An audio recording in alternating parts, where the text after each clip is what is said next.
Hello and welcome. I'm RQ Stefan, your player slash GM for tonight. And as a special treat, we're going to be running through the Soloquest in the newly released Runequest starter pack by Chaosium. Available now at all fine, friendly local gaming stores and from chaosium.com, where if you buy the physical copy, you will always get the PDFs for free. Since this is a starter pack, I'm going to do a quick 30-second background overview of a little bit of geography to start off with. The Runequest is, of course, set in Greg Stafford's world of Glorantha, and specifically, this starter set is set in the central area of a region known as Dragon Pass, which no doubt will be familiar to those of you who know anything about the game. If we look at the Dragon Pass map, or at 1625 solar time, there are a few areas of note. We have the land of Satar, which is approximately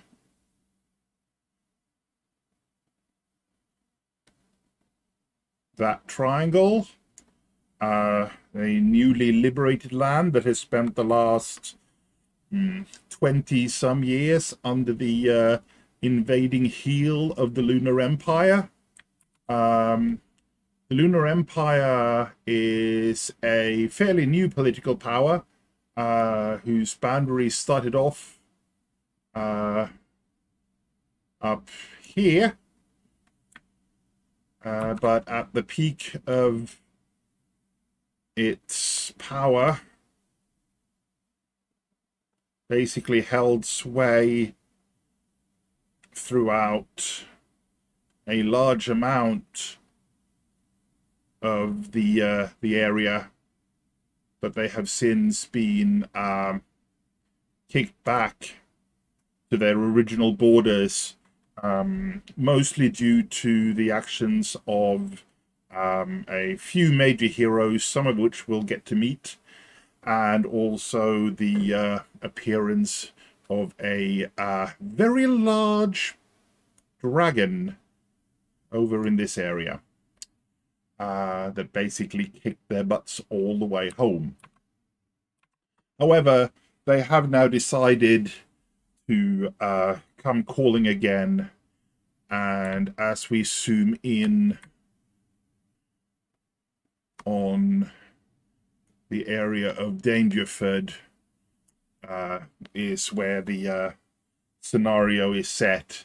As we can see, it is one of the few fords across the creek, which is the major river protecting the northern central flank of Satar itself. And with that, we might as well just head on in and see what the book has to offer. As can be seen, a virtual cornucopia of anybody who has been anybody in the last 40 years of Glorantha can be found within its credits. So it really is quite a spectacular work. So for those that don't know Glorantha, Glorantha is a mythological Bronze Age setting created by Greg Stafford, who was Chaosium's founder back in the day. Glorantha is a world where gods influence every detail of life. It is a mythologically based world. The denizens of Glorantha live their lives under the watchful eyes of the divine. Their every action is infused with faith, tradition, and magic. We're going to be playing one of the 14 pre-gens that comes with this package. There are the original 7, those who have been playing convention games and so forth over the last 5 or so years have grown to know. And of those, we're going to be playing Vasana. There are 7 more characters in the starter set. And if you thought Solana was a interesting character to play and was somewhat unusual for a player character in Glorantha, wait until you see the new 7. There are some very interesting characters in that mix. Since this is a Soloquest, we're going to be doing a slightly simplified version of damage mechanics just to keep things flowing. I'm not going to worry about experience per se, because we're not taking the Sana on as the next, to follow.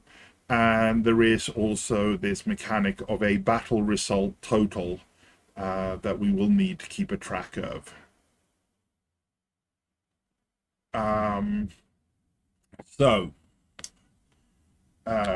We're playing Vasana, daughter of Farnat. Until recently, we've lived under the boot of the Lunar Empire.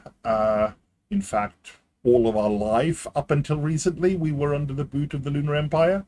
Their cruel occupation of Sartar, our homeland, painted our soul throughout our youth. From the relative safety of the mother's farm, we watched as Sartar suffered under lunar occupation. Every year, our father would venture out into the world to support the cause of rebellion. Each year, he would return and regale us with the stories of his adventures. One year, just as we were on the cusp of adulthood, our father did not return. He was devoured by the Crimson Bat, a terrifying monster that the Lunar Empire will use to brutally control its subject nations. The Crimson Bat annihilated your father's soul. He will never know the peace of the afterlife. Such a barbarous act ignited a furious hatred within us. We left our mother's farm and lent our strength to the cause of the Sartarite rebellion against the foul Lunar Empire. We fought for this cause throughout our entire adult life, all at this point, so for about the last 6 or 7 years. Today, we're trudging through the shallows of Dangerford, a strategic crossing along the creek. Danger Isle, the only landmass, rises from the water like a spiked tortoise shell before us. Every inch of the island is covered with tents, banners, and warriors, all sworn to Kala Starbrow, leader of the Sartarite Rebellion. Or I should say, the current leader of the Sartarite Rebellion, for there have been a few. Every battle we've fought has been for her and her cause, just like our father before us. Well, there's been quite a few battles that we've fought for somebody called Argrath, but that doesn't matter for here. The sun has yet to rise, and the wind is cold. Heavy grey clouds pollute the sky, and the echoing ululations of the priests of Engisi, the Sky River Titan, fill our ears. The water at our feet stirs in response to their channeled magic, slowly rising like clay to a potter's hand. This magic will deepen the ford and force the lunar infantry to march in knee-high water when they attack. As we walk towards Danger Isle, we cast our eyes across the assembly of tents, recognizing the tribal markings from a dozen Dragon Pass clans. There are also banners from Praxian riders, collections of mercenaries from Israelia, and a set of ramshackle reed huts made by the Durrells of the Upland Marsh. Each one of them knows the importance of this critical passage through the creek. Each one of them will fight to the death to defend it. With such a host of warriors assembled, how can the Lunar Empire possibly think they can win? We finish our approach to the island and walk through the tents towards the opposite bank. Seeing the hordes of tents looming on the lunar side, and our heart sinks. The Lunars expected the Sartorites to bring an army. They've done the same. Raising a hand to shelter our eyes from the surrounding firelight, scanning the opposite bank, we take in the measure of our enemy. And this is where they start introducing game mechanics, which is quite a good spot. So, to see if we can spot anything in the shadowy pre-dawn, we must make a roll against the scan skill. So I have got the characters loaded into roll 20 just for ease. So rolling our scan roll, we make it with a regular success. So rolling percentage dice, roll the 17, which is less than the 50, so we're good. Equal to or under your scan dice, plus the scan roll, go to 2. The soldiers of the Lunar Army clog the shores, their tents spaced in even columns. The carefully manicured camp expands back over the horizon. There are at least as many Lunars as Sartorite warriors, but their ranks are far more carefully organized and far better equipped. Teams of soldiers silhouetted in the morning mist patrol the camp. You can see ranks of infantry prepping their weapons for the upcoming battle. Corrals of horses are visible in the distance, indicating a sizable lunar cavalry. And just one moment.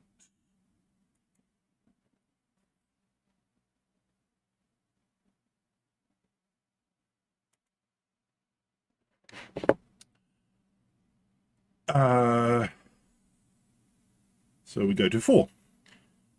The Lunars may have more soldiers and better organization, but we fight with the fury of the gods. Orlanth, the Stormlord, whistles the names of your champions as he skips along the water, and Humak, god of death, sits beside every Sartorite warrior as they whet their blades and don their armor. You walk between your companions, dodging campfires and weaving through rows of cavalry bison. In a few short hours, you will be tested. Every Sartorite will have a role to play, ourselves included. As a member of the cavalry, we'll join the Sartorite archers in the skirmish at the Lunar Hoplites advance. When they reach the deepest part of the ford, our job is to fall back to our bison, ready our lance and shield, and charge the exposed lunar flanks amidst a flurry of arrows and magic from both sides. One misstep, and the heavily armed lunar infantry will reach the Sartorite ranks, devastating our forces. We cannot allow this to happen. Shaken free from our contemplation with the first rays of the rising sun, the soldiers around you shift nervously. When the sun is free of the land, the battle will begin, but for now, the fog lingers. War waits patiently. We have a short time before dawn fully breaks, and we will not rest. Instead, we look to the camp and prepare for battle. Now, at this point, we're giving a number of options. We can pay our respects to our ancestors and gods. We can meet with the Sartorite leadership. We can go and take a look at our bison. We can go scouting. Or we can get to the battlefield early to make sure we have a good spot for the first rush in. I think the first thing to do is probably to go and pay our respects to our ancestors and the gods. Just make sure that they're really, really on our side. So we'll go to 33.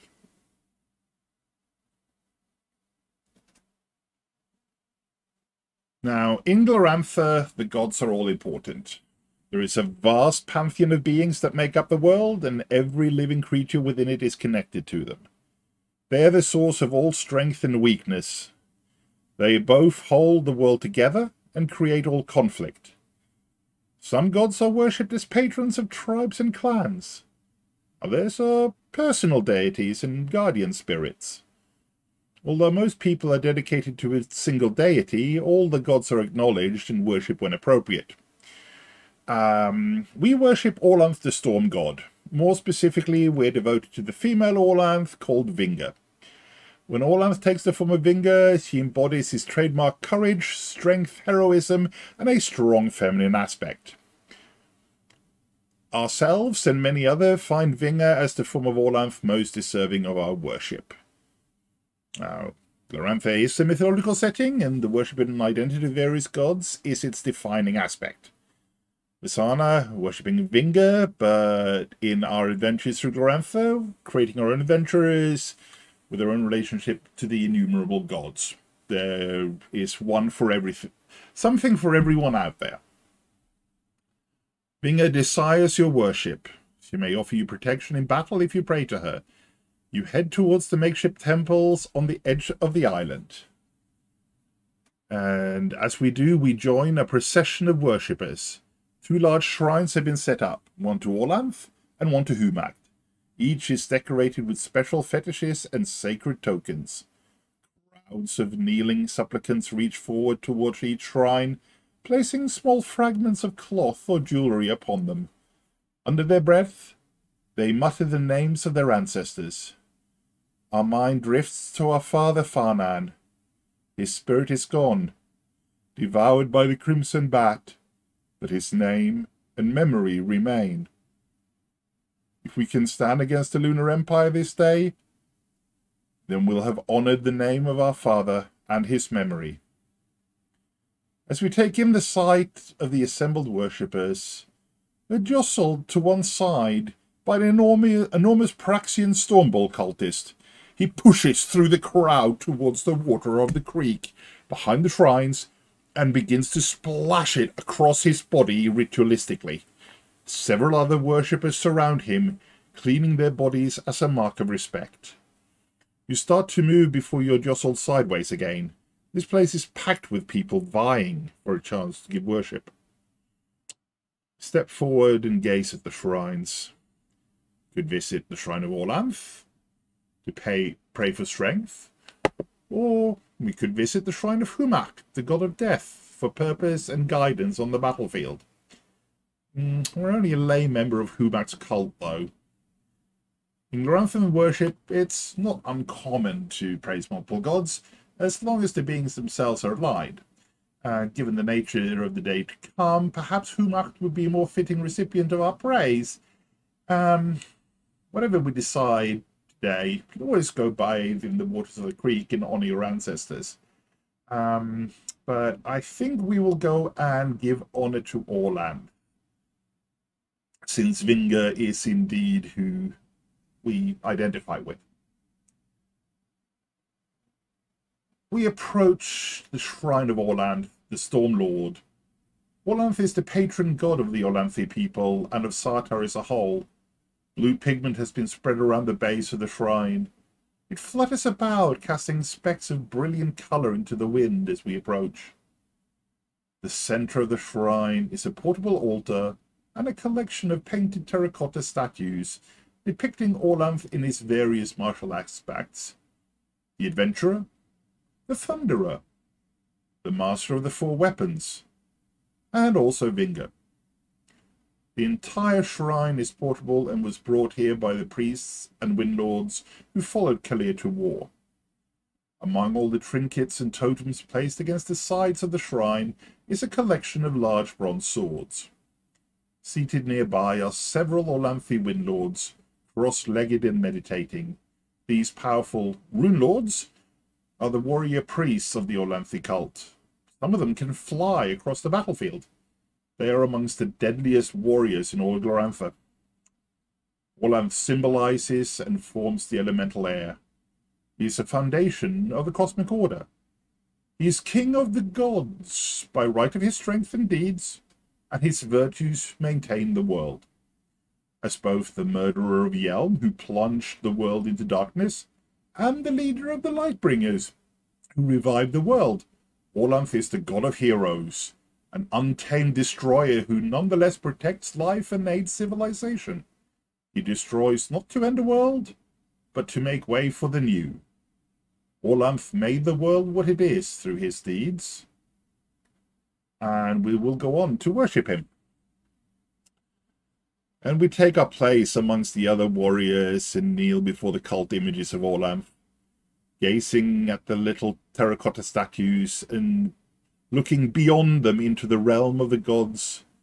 We feel the divine presence come down upon us. We know that each worshipper sees something different. We see Vinga, the warrior, the adventurer. We see the gathering of storm clouds and the racing of whipping winds, hearing the rumble of thunder and feeling the strength rise from deep within our bones. Around us, some worshippers twist their bodies in ritual dance. Some sing ancient songs of worship. Some stay quiet, deep in meditation. Others howl out pleas and promises. We bow our head. Now, worship can be done in any number of ways. Prayer, singing, dancing, meditation, ritualistic burning of incense, and many other practices unique to each individual god. When Visana worships, we will ask her to make a worship Orland roll. See if I can find that here on the sheet. There we go. Ooh, 42 versus a 45, so just making it.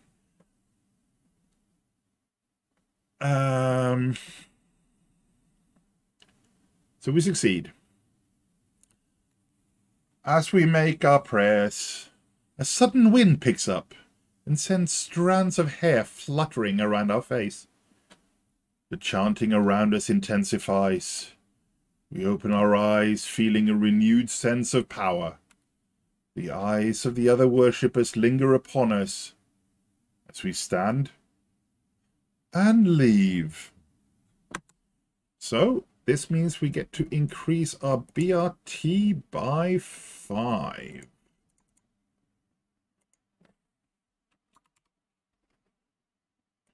Do that.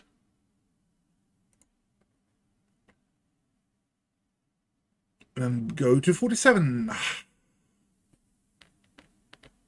Turn away from the shrine and gaze out across the assembled worshippers. The creek gurgles away nearby, filled with worshippers, offering thanks to their ancestors in turn. I think we head back to the camp after that. And so we go back to 44. Stepping past the shrines. Oh, nope. Make our way back to the camp, go to 32.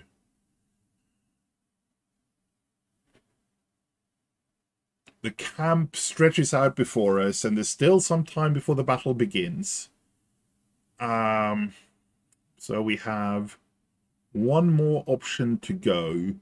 We've already paid respects to gods. Go and meet Kala. We could go and tend to our mount. We could go scouting, or we can leave early to get to the battle. I think we're going to go scouting. Let's go to 21. Striding away from the rows of tents, clambering down the rocky shores of Danger Isle and into the creek, the ritual of the Ngisi River priests has already had a visible effect, and the quickly rising water now comes midway up to our thighs. We push quickly through the thick strands of reeds that dot the island and lower ourselves deeper into the water. The current has grown stronger, empowered by the priestly magic. We push towards the opposite shore when we find the rushing water has deepened further and we're almost swept off our feet. Throwing our arms out to keep our balance, we lower ourselves completely into the water and begin to swim.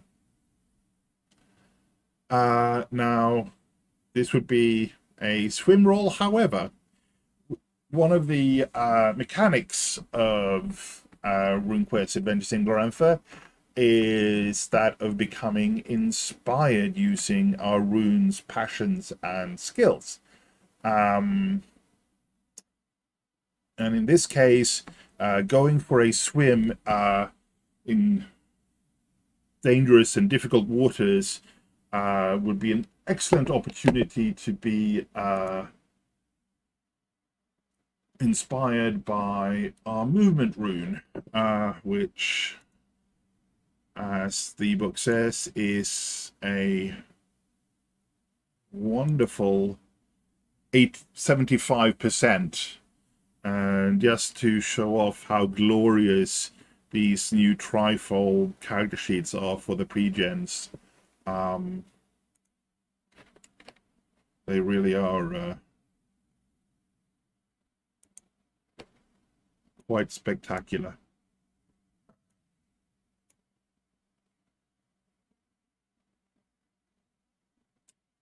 And as we can see, under agility, we're not the best swimmer in the world, but we do have a rather glorious 75 in movement. So let's try and inspire ourselves with that. So let's roll a movement rune. And we fail. Well, that's a turn up for the book. So inspiration does come with a risk. We rolled over 75%. That means that everything that's tied to the movement rune is reduced by -20 until we can spend a day meditating, which of course isn't going to be during today's battle. So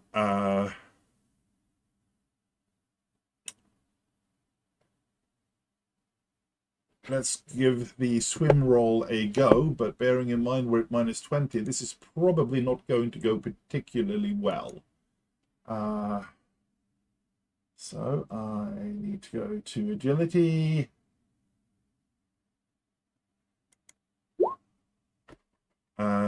Rolling a 90 against a 5. That is a definite failure. So we will just go to 27. We go to start to swim, but our equipment is too heavy. The current is too swift. The Ingasi priests have done too good a job. The water is too dangerous, and we quickly abandon the attempt in favor of returning to the camp. There's no sense getting ourselves killed by drowning when there's a dozen lunar spears already waiting for us. Before long, we're back amongst the Saturite tents, soaked but alive.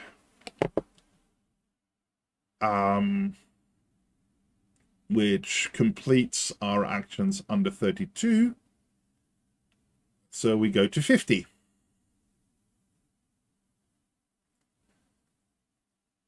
Beautiful rays of golden light pierce the fog as the sun rises.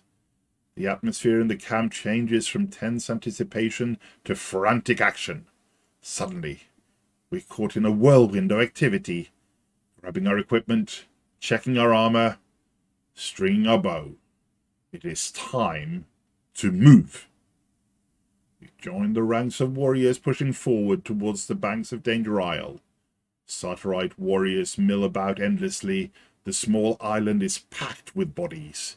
We shove our way through the crowd and get to the edge of the water. On the opposite bank, the lunar soldiers are forming into lines. They'll be coming soon. We've got just enough time to position ourselves and knock an arrow. Orders are being barked around us. The Saturite line begins to slowly form up. Our voice adds to the cries, rallying the troops. The battle begins. Now they want us to make a battle roll to see where we're positioned in here. So that's under knowledge. And we fail.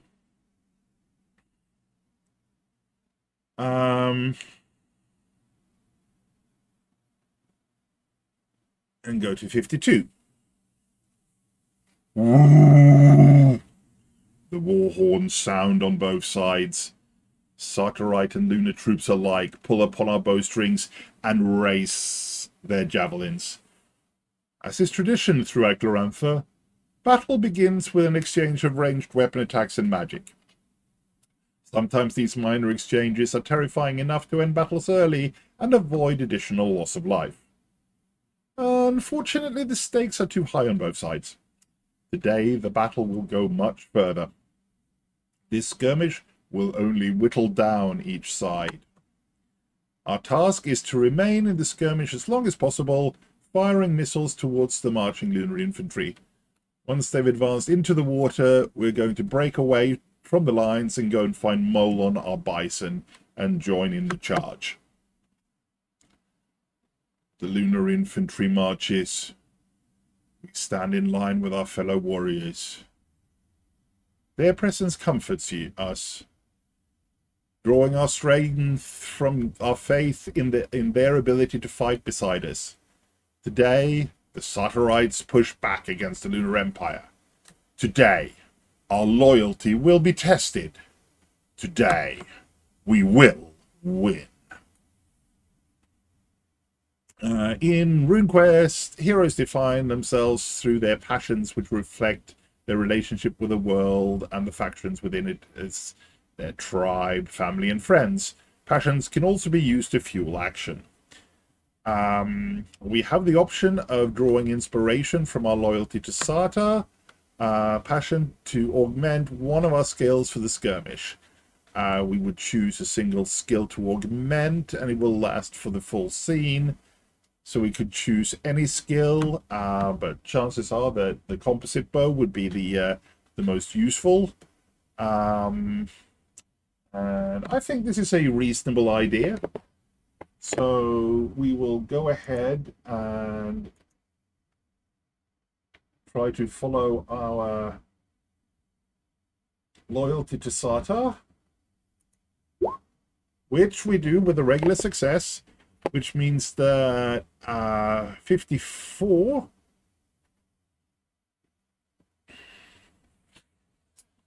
the Sartarite commanders dash back and forth behind the lines of the archers, bellowing orders. Hundreds of arrows are drawn from their quivers in concert. Ours is but one of them. Heaving back on our bowstring in time with our allies, let the enemy come. We have every faith in our friends and the leadership. Sartar has long waited for this day. Our faith is in our brethren, and their power is ours. Now, having made the passion inspiration, it does mean that we get a plus 20% to our composite attack, which will come in handy.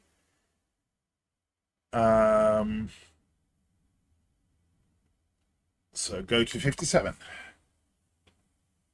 The lunar horns sound a final time, and their infantry begins striding forwards. Their ordered march quickly turns into a graceless wade as they reach knee-high water.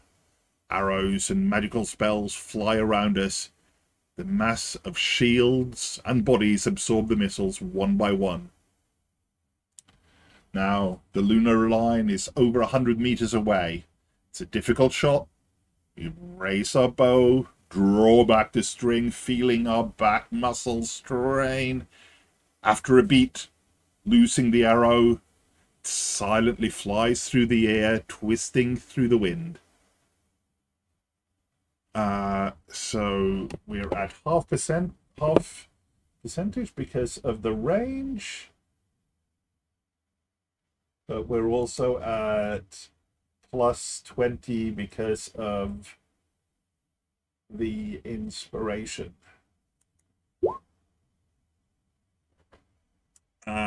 So we would have been at 45, would have been at 65, half that would have been 32, rolling a 40, that is a miss. So we go on to 58. Behind the tide of the lunar infantry, we see a black cloud of mundane and magic missiles come sailing through the air. Most of the missiles fall short of our lines, and the wall of shields absorb the rest. We do get another chance to attack, and this time the hoplites are well within our effective range. So we will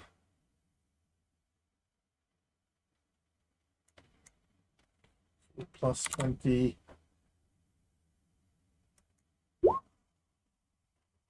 But 83 versus 65 is still a miss. We got 59.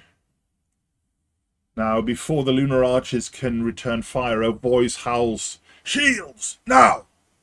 We stow our bow and pull up our medium shield. The hoplites are close, and as the lunar missiles take flight once more, we retreat. It's time to get to our bison and charge. Arrows fall around us and the other riders as we retreat. Several of your companions are struck. They stagger forward or collapse entirely. Now,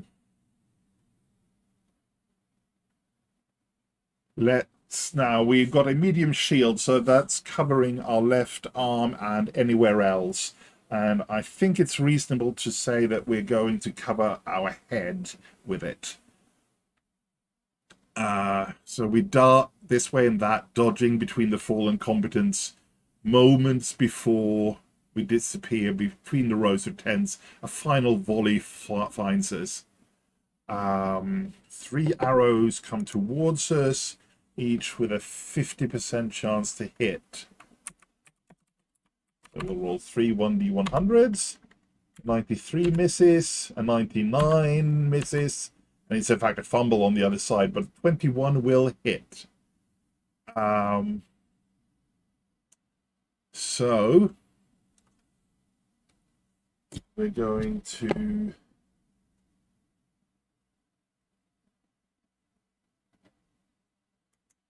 roll a human hit location. So we've got hit in the right leg for 1d8 plus 1 damage.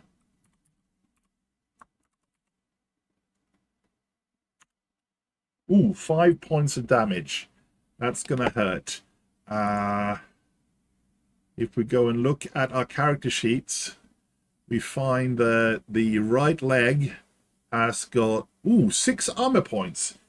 Goody. We're wearing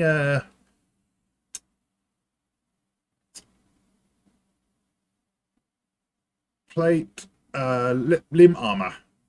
So that 5 points of arrow damage would bounce straight off. We continue unharmed.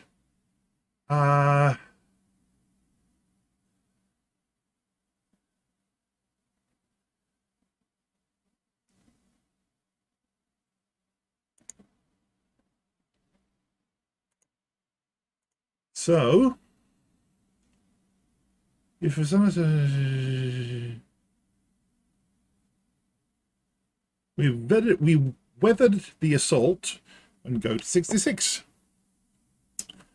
We weave between the tents towards Molon's pen, passing by the clusters of Shalana Arroy, who's the goddess of healing and fertility, initiates lingering at the edges of the battlefield.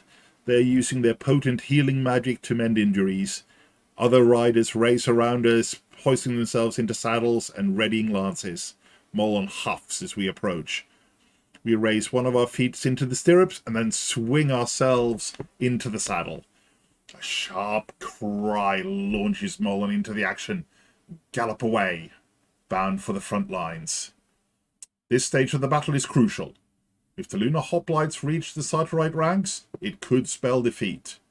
But if they're caught by a cavalry charge in deep water, then that could swing the day in our favor. Though the tenants of the Banished Fog, or through the remnants of the Banished Fog, we can see the shapes and patterns of the battle on the north bank of the island. More disturbingly, we can hear it all. Furious roars, the crackling of magic, and the howls of the wounded and the dying. We ride hards towards the battlefield and the enemy. So at this point, enough past this time, we're out of the scene.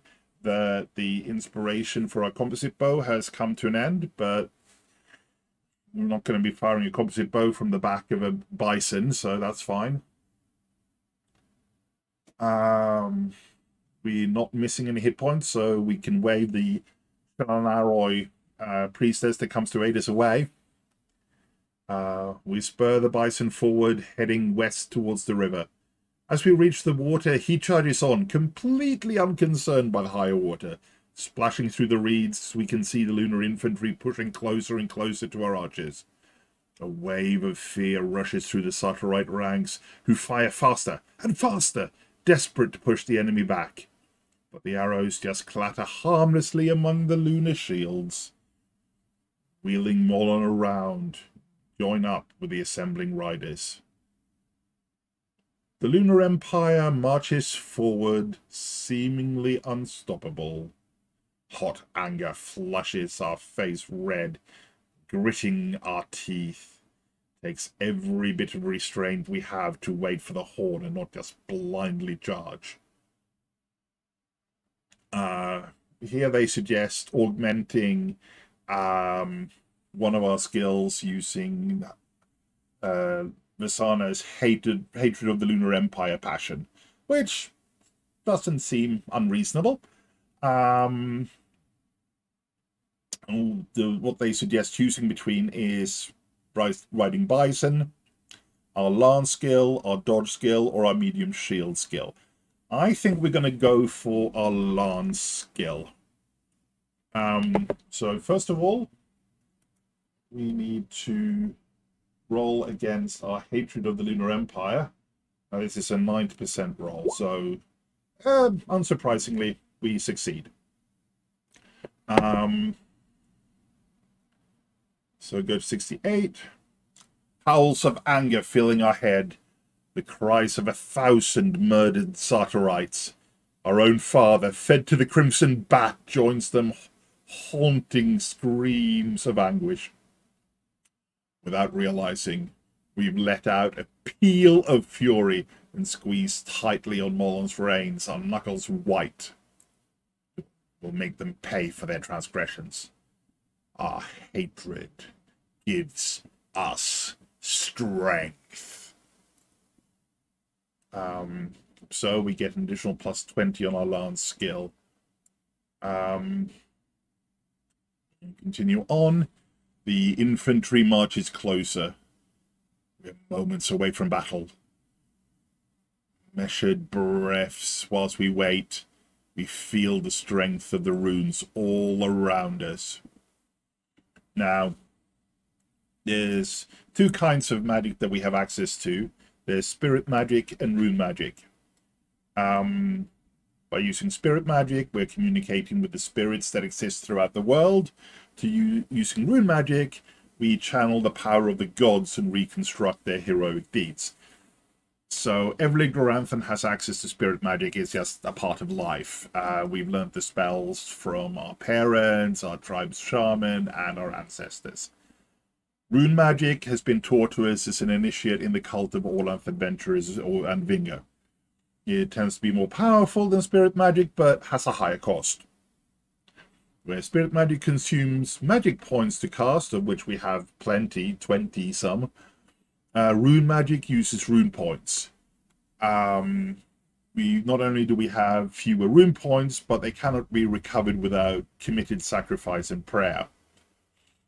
I think at this point we're going to cast mobility on our bison. So we're going to cast spirit magic.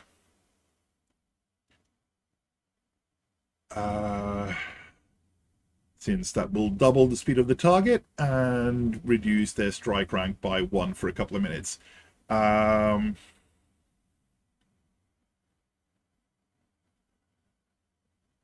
First of all, we need to make a power times 5 roll or a casting roll to see if we even manage to cast mobility.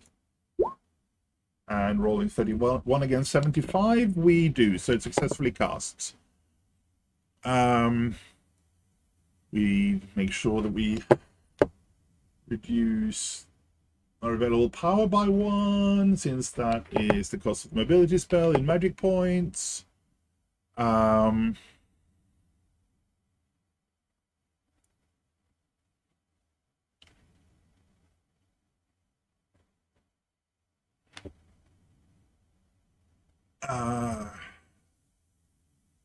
Apologies for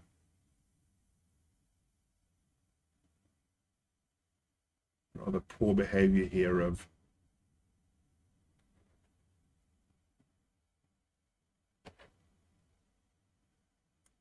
Acrobat. I'm going to quickly try and reload that.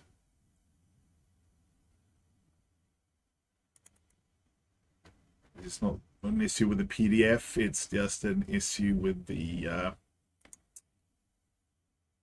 Acrobat Reader under Windows 11, I'm afraid.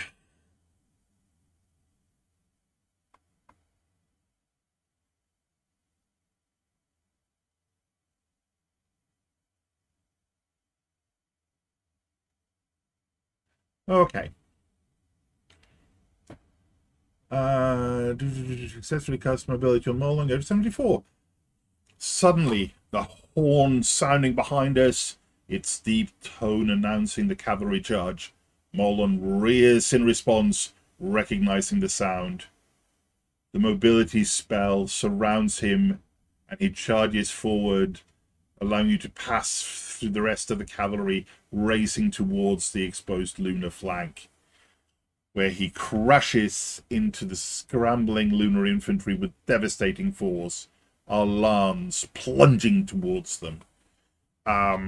We'll go ahead and make a lance roll, for which we're at +20, having successfully been inspired by our hatred of the Lunars. So we're going to find lance to add 20, and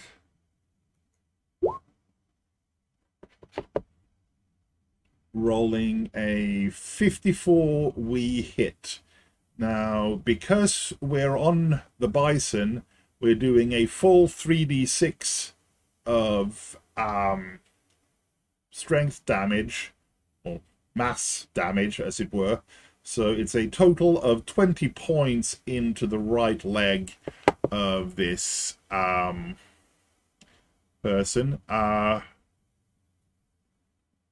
They're going to try and parry that with their large shield. So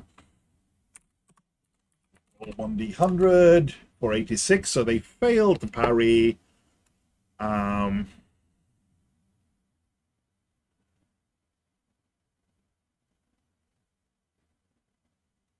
Reduce the 20 by their armor,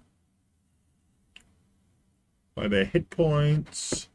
We're going to look at Vostor real quick as a typical lunar soldier, and we find that he has 6 armor points and 6 hit points in the legs. So that means that we did 20, we take off 6 for the armor, leaving 14 points. Now, 14 points is more than double the 6 hit points that are available.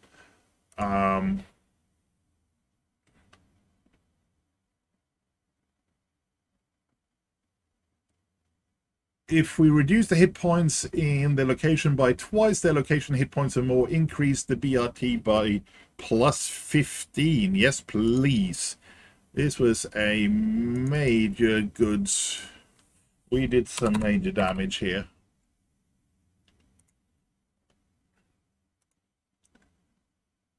Go up to 78. And we smashed through the infantry. Molan pushing through the seething mass of soldiers. Most are staggered before us. One particular vicious lunar manages to strike up at you with his curved coppice blade.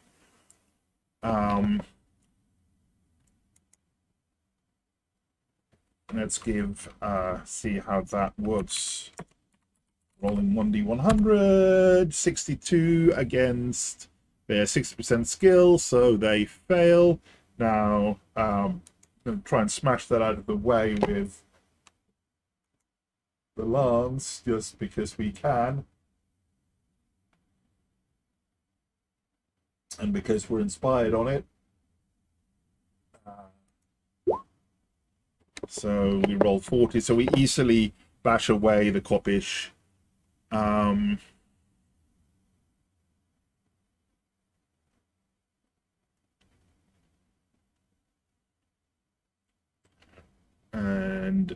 so we take absolutely no damage from the parry.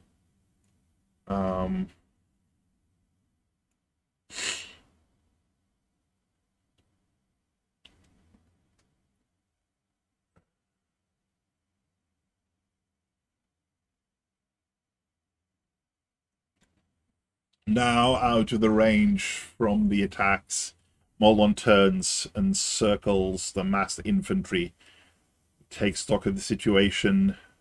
Some of the cavalry are still stuck in the lunar swarm, struggling to free themselves and mount another charge. But the majority have regrouped in the west and are preparing for another assault. Several riders have dropped their lances and tugged out bows. They strafe the lunar archers on the shore, firing towards them, riding hard to get out of range.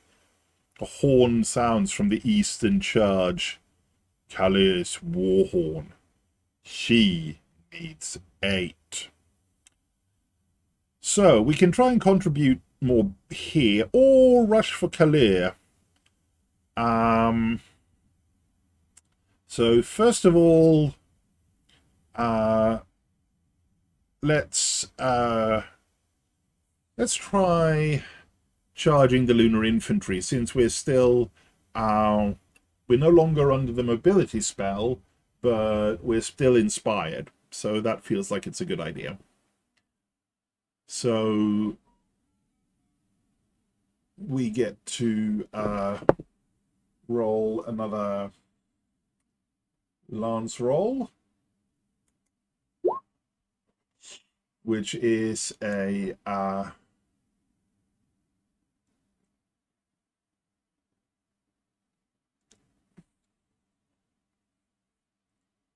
nope, that's not what I wanted. I wanted an attack, not a parry.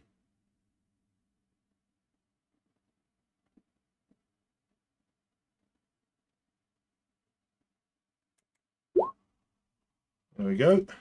23 versus a 90, so that is a hit. They have a 55% shield parry chance, so we'll roll the 100 to see how they do. 74, they miss the parry, so they take 17 points to the right leg. We already know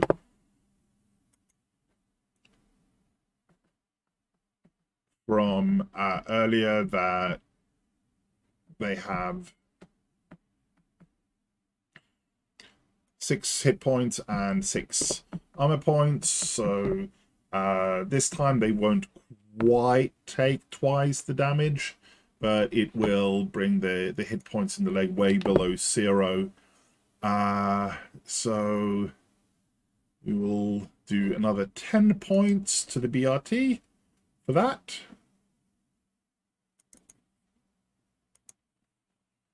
And apologies, I know I kept up the character sheets for a ways through the last few options there. It's just my own ineptitude with OBS, I'm afraid. So we're on 77. We'll go over to 78. They get a chance to attack back. Slashing with a Kopish. 55 versus a 60 skill is enough for a regular hit, but that's okay. We'll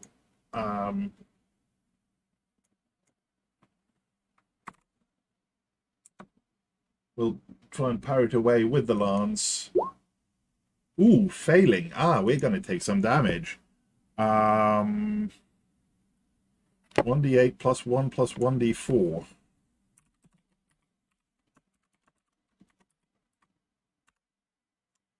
Six points in the... which location? Let's get a location. In the abdomen. 6 points in the abdomen. Quickly popping back over to Visana's character sheet. We see that she only has 3 points of armor in the abdomen, but she does have 4 hit points. So she's only hurt. She's not taken more than her current hit points. So that's, well, relatively good.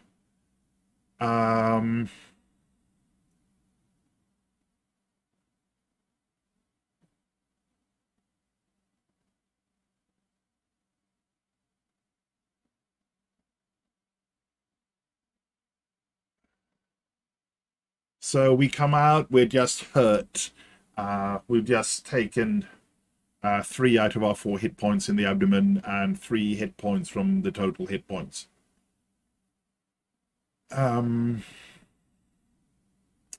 So I think the next thing we need to do, frankly, is to go and find out what Kala needs.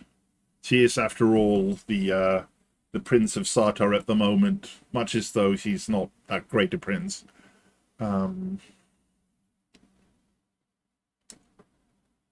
So from our vantage atop Molon, we can see Kalir leap down from her smoky grey mount, one of the finest beasts from her uncle's stables. She draws her sword, throwing the scabbard to the ground, and charges into battle. Now we need to make a scan roll to see if we can find out what's going on. So pop over to the skills, go to perception, and find scan. Rolling a 90 versus a 50, we don't know what's going on. Go to 95. We can't see who Kalia is fighting, but you can hear her call for aid. You spur Molon forwards, and we circle in around the melee, pushing towards our leader. Smashing through the ranks of the Lunar defenders and galloping across the battlefield, our passage kicks up great showers of water which mix with the arrows all raining down from above. Dodging around melees, leaping over fallen horses, and finally crashing through the last of the Lunar ranks, we find ourselves in the press alongside Kalir. We swing down from Molon and take up a defensive position nearby.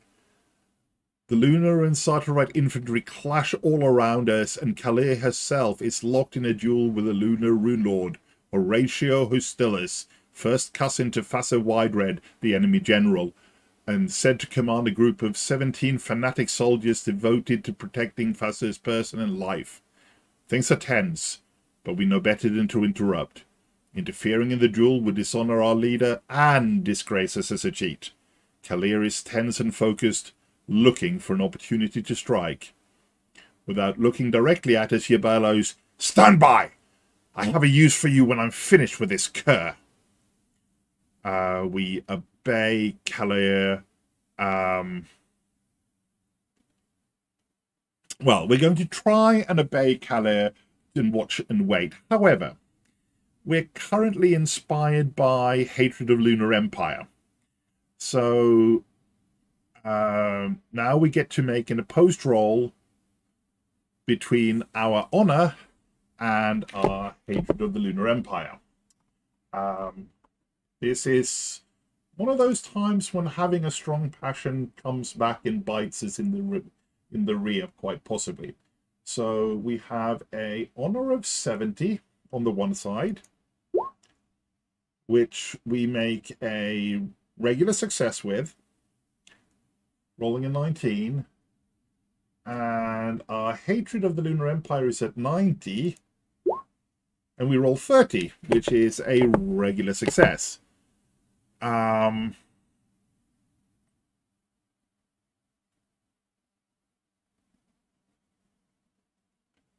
Now, both passions have got the same success level. So we get to choose whichever action we prefer Visana to take. In this case, we're going to choose the Visana is going to obey Kalir. So we go to 97. We fall in behind Kalir at the back of the melee and watch. Takes but a few minutes for us to catch our breath. Next to you. The battle between Kalir and Horatio swings one way and then the other. In the middle of one fierce exchange, she takes a long, ugly gash on her forehead. At one point, Kalir misses with a strike and slips sideways. Your heart leaps to your throat. But before Horatio can strike, Kalir dives forward under his blow, then comes up and slashes down on Horatio's back. He falls to his knees and lets his weapon drop from his hand in surrender.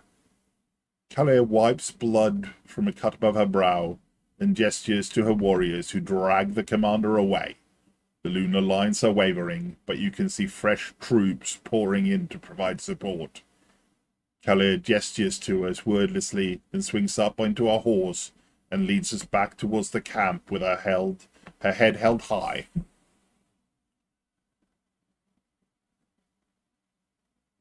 Kalir has been injured, and this reminds, or can't help but remind our troops that all of Sartar's hope hang on one person. So despite her victory, morale is shaken, and we get to reduce the BRT by 5. Boo hiss.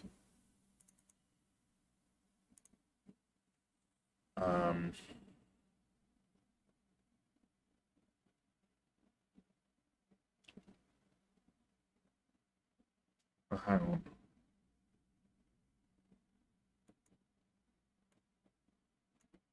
Should be 20. That should have been 20, not 10.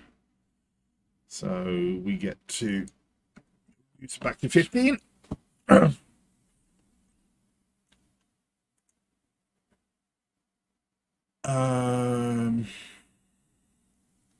to 101. Kalir leads us back from the front and towards the Sartarite tents. She pauses to bark a few orders to reposition her forces, then turns to us. Before she can speak, the sound of hoofbeats echo from the riverbank. A lunar cavalry charge slams down into the Sartarite infantry, devastating them. Kalir swears and turns back to us. Listen to me. We have a reserve of cavalry hidden in Dangerford village, but something has interrupted our order to attack. Go south. There's a signal camp hidden in the cliffs.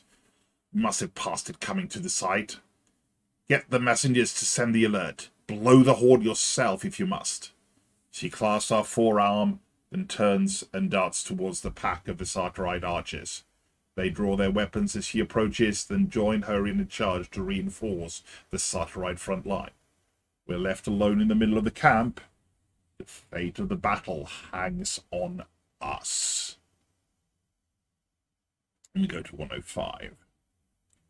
The cries from the battlefield grow louder. There's not much time. We spin about and hurry to the southern side of Danger Isle. The deep water of Dangerford stretches serenely before us. Scanning the horizon, we spot in the distance a raised section of wooded cliffs. We know that this halfway point between Danger Isle and Dangerford village hides the hidden signal camp and the all-too-critical cavalry horn. There's no good reason we can think of why the war horn hadn't sounded. A miscommunication seems impossible at such a critical time. More likely, the camp is under attack. Our timely arrival could be critical. Take off running towards the signal camp. It'll be a long trip, but we can plan our approach along the way. Could head straight for the gate, or climb up the cliffs, approaching the signal camp from the rear.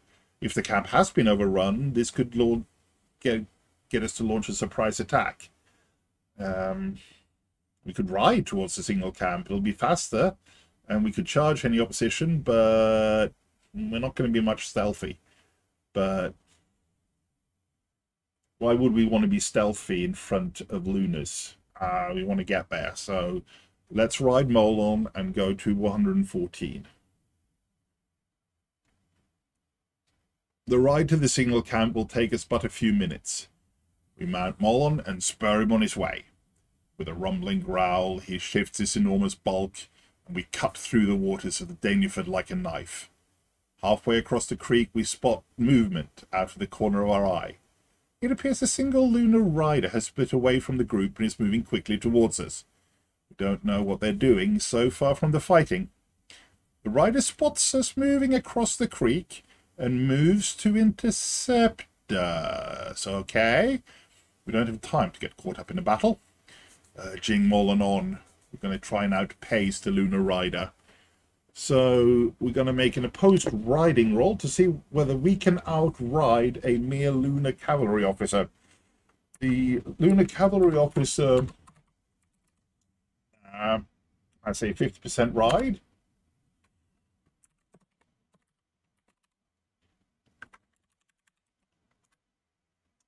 And rolls a 16. Whereas Lasana herself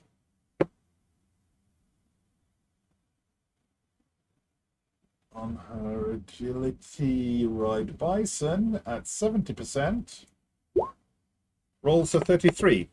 So we're even.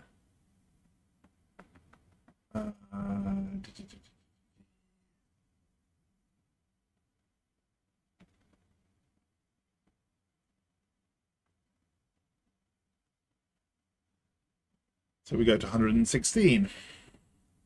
We ride flat out. The ground turns to a blur beneath us. Every muscle aching as we lean forward into our saddle, desperate to outpace the rider behind us. The south bank draws closer and closer, but just as we think we've escaped, we spot the glint of a lance arcing towards us.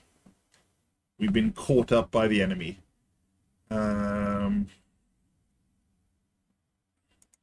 So we're going to roll a lance attack for the Lunar. Rolling a 71 against the 70, so he misses. Just to be honest, because we can still fumble, we're going to roll her shield parry.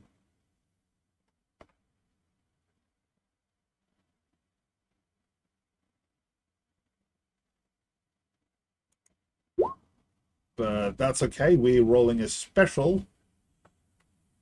So that is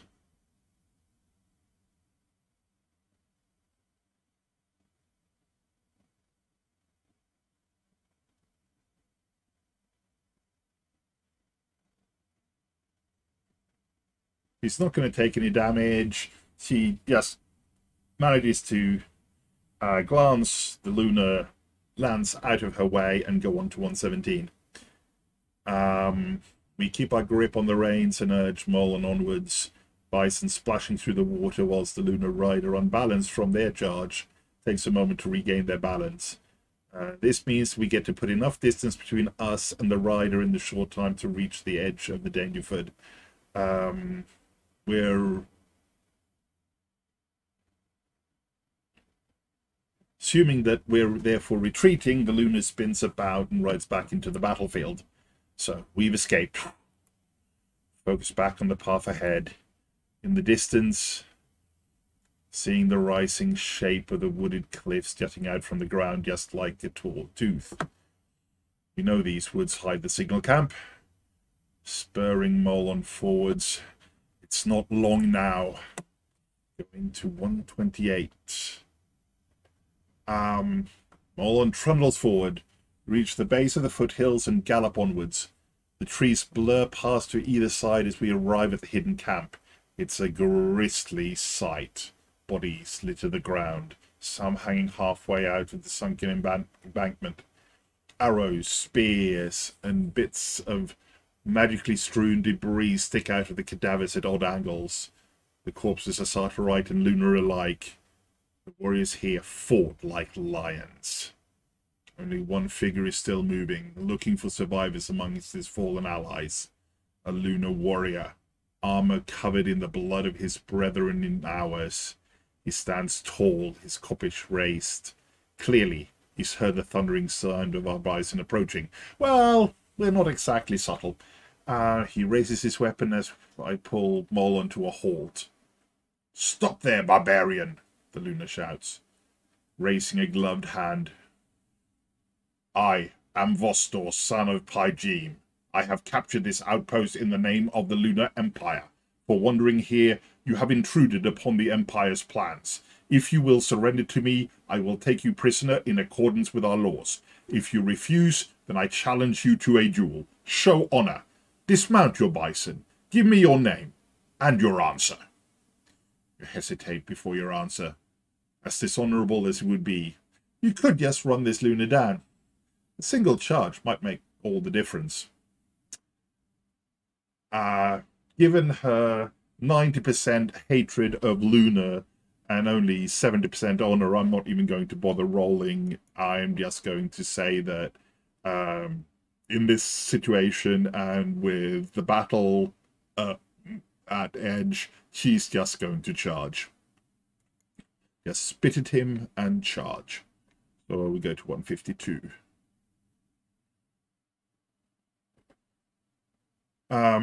Vostor doesn't seem surprised as we start to charge him. He might have hoped for an honorable resolution, but what do we care for lunar honor?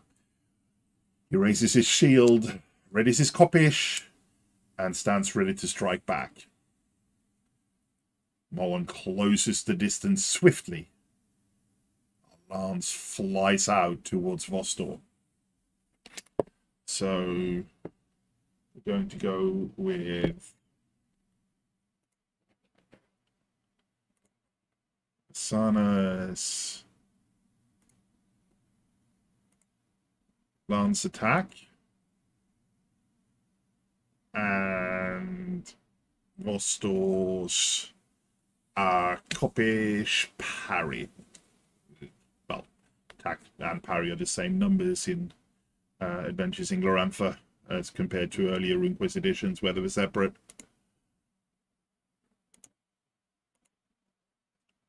So we're going to go with our lance, which is now back to normal because we're no longer inspired.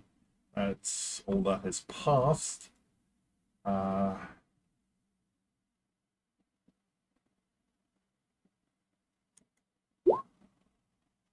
Barely hitting. And meanwhile, Vostor is going to parry with his koppish.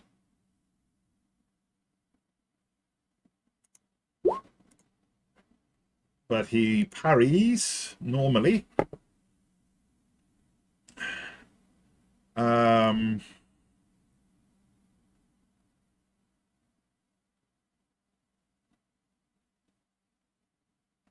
So because he's parried, he's essentially overridden the hit location that we're striking at to be his left arm, which is where he wields the koppish.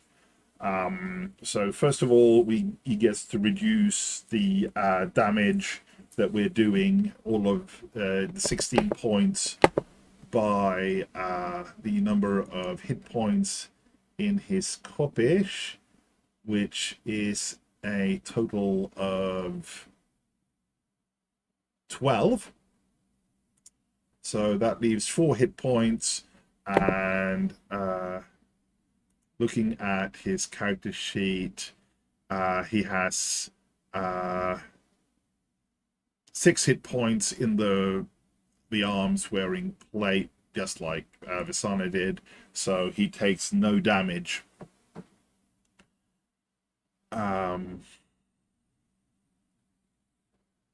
However,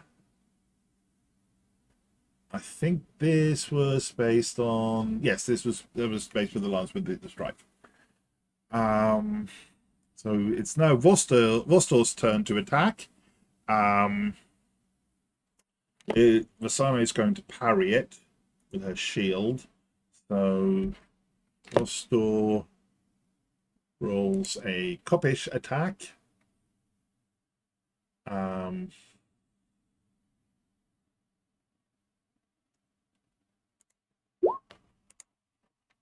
Which is a regular success. Sana rolls a shield parry, which is a regular parry. So the same mathematics occurs. In this case, Vostor is doing significantly less damage because he doesn't have the weight and power of a bison behind him. So he's only doing 8 points. Vasana's medium shield has got 12 points, so doesn't even get through the shield, as it were. We just slap it away with the shield. So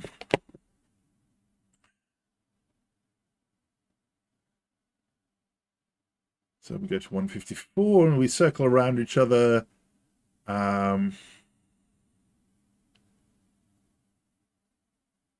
So we could re-attack with the lance. We could leave the melee to charge again. We can cast a rune spell. I think we're going to cast her lightning spell just for fits and giggles. On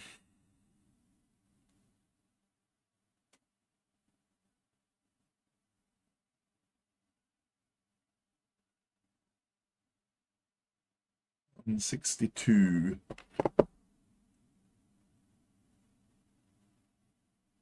Nope. Lightning was 158. Our rune tattoos flash. They pull the lightning from the air. Vostor's eyes narrow. He swings his sword, attempting to cut through the spell and put you on the ground.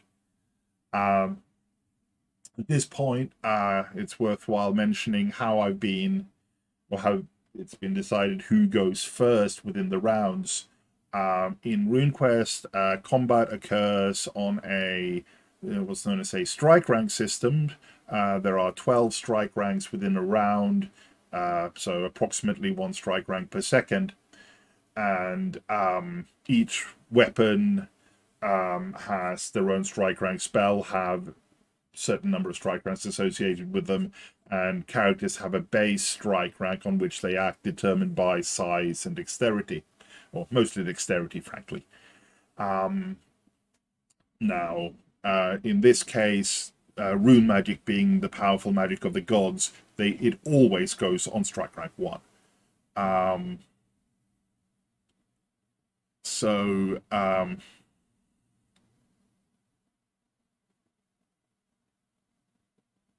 Lightning does 1d6 per rune point, ignoring armor. We might as well just go full flog and go 3. So we're going to start off. First of all, we need to make an air rune check just to power the spell. Fortunately, we are very good at the air rune. So we succeed. The spell happens.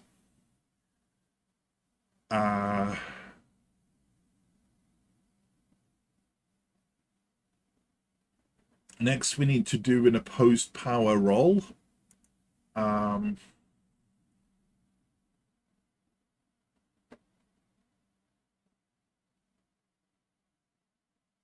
Let's see. Vostor's power is 15. And our power is 15. Puts us at a straight 50-50% chance. So...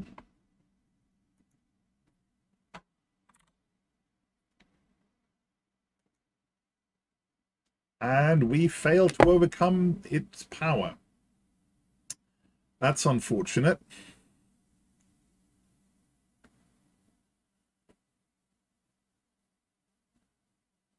That means Vostor takes no damage. Go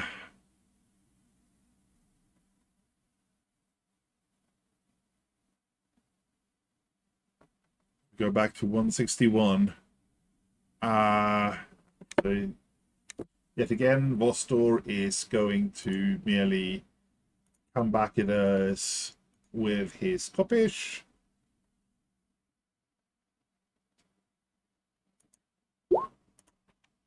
Which, just hits. Vasana is going to shield parry that. Attempt to, at least. Which she does normally. Vostor only does 8 points of damage. So more than less than Vasana's 12-point shield. Nothing to worry about. So we go back to 154 for the second time. I think we're going to go away and try and charge with the lance again. So we're going to go at 156.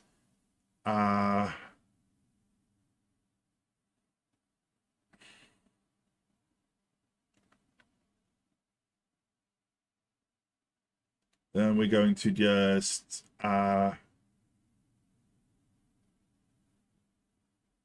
yet again. Parrying with... Actually, well... Makes more sense to parry with a lance, frankly.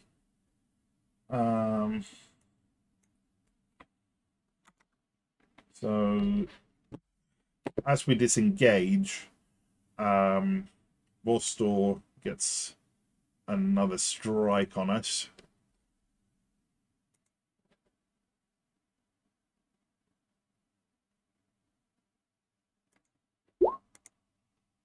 Rolling a regular success. Oh, quite meaty at that. That's okay. We'll parry. No, we don't. Okay. So we're doing 10 points in the head. Now, that's likely to hurt a bit. We go and look. We find that she has 6 points of armor and 4 hit points in her head. So that is, in fact, enough to take us to 0.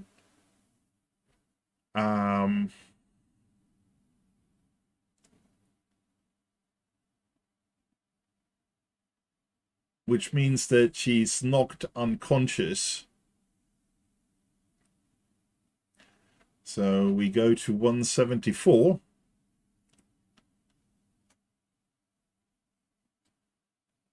This is unfortunate. We've basically been had our head almost knocked off as we collapse to the ground, as a blinding pain shoots through our body and feel our strength leave us in moments.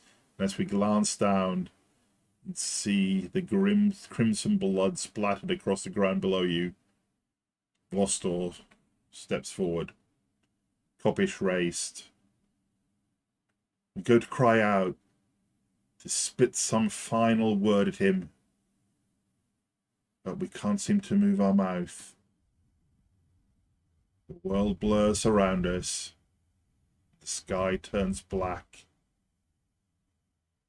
The world is broken and shattered around us. We try to think, try to rise, but our body is exhausted, and our mind is twisted and locked in knots. Faint dreams of the battlefield faint from our mind as we finally force through the feeling and pry our eyes open. Ooh! BRT reduced by -20. That is not good. That puts our BRT at -5. It's probably not going to be good. 188. The next hours pass in a whirlwind. We're taken from the battlefield into the lunar camp, where we're capped with the captured Sartorites. When our strength finally returns, you ask your fellow captives about the outcome of the battle, but none of them know a definitive outcome. After hours stuck in a small tent, a group of Lunar soldiers finally take us and the rest of the prisoners away from the battlefield. We'll be taken north, into Lunar Tarshlight lands, where eventually we'll be ransomed. Taking of prisoners is a common practice in Glorantha, and we know we'll soon find our way home after our kin raise the money for our release. Still, as we're led away from the battlefield, we feel our hearts surge with anger. Once again, the Lunars have stolen our chance at revenge. We will never be the hero of Dangerford. Sartar will win the war, but our revenge will have to wait for another day.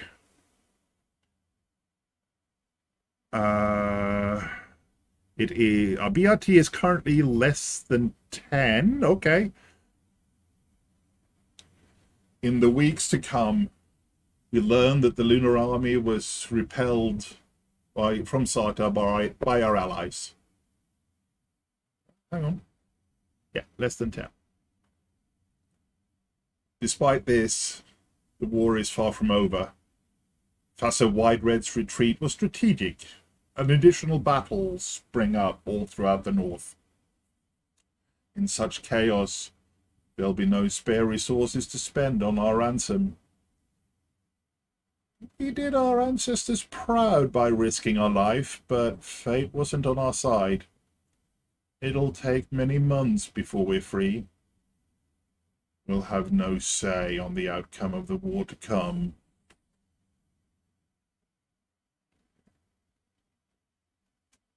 And so, we've reached the end of the Battle of Dangerford.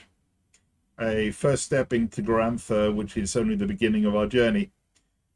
After the Battle of Dangerford, Kalia Starbrow and her companions continue onwards towards Boldholm, where the assembled tribes grant her the title Prince of Sartar.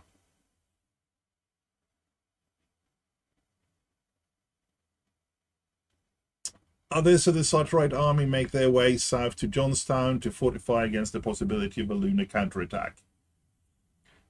What perils face Sartar, the Lunar Empire, and the rest of Glorantha now? That is for us to decide.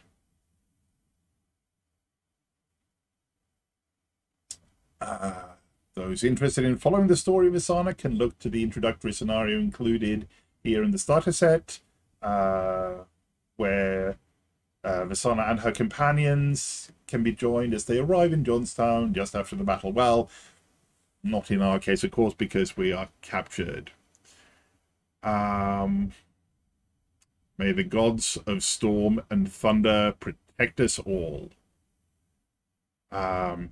Thank you very much for staying with me throughout this somewhat unfortunately unsuccessful run-through. Curse you, Vostor! But I hope that we can see that the just how good a